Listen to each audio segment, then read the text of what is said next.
Mga ka-Ohio, good afternoon, good afternoon. Nag-aya po si Papa sa Indo Restaurant. Kaya andito po kami ngayon sa Indo Restaurant, mga ka-Ohio.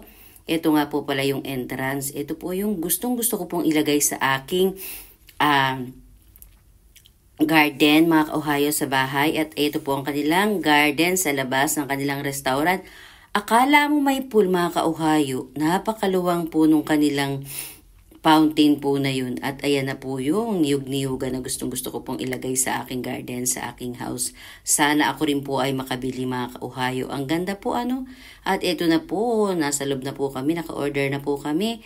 Karamihan po rito, mga ka-Ohio, ay curry po. Ayan.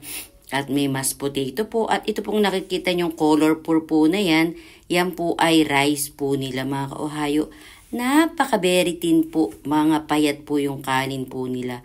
At ayan, may green olive din po, mga ka-Ohio. At may salad na sari-saring gulay po iyan.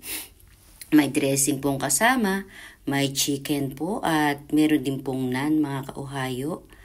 Ayan, mga ka-Ohio, yung kanila pong mashed potato, mga ka-Ohio, ay may flavor po. At ito na po yung barbecue po nila. At yung order po ni Papa, mga ka-Ohio, na kanin po yan, mga ka-Ohio, na may kasamang karni. Hindi ko po alam, mga ka-Ohio, ang pangalan. Pero maton daw po yung karni, mga ka-Ohio.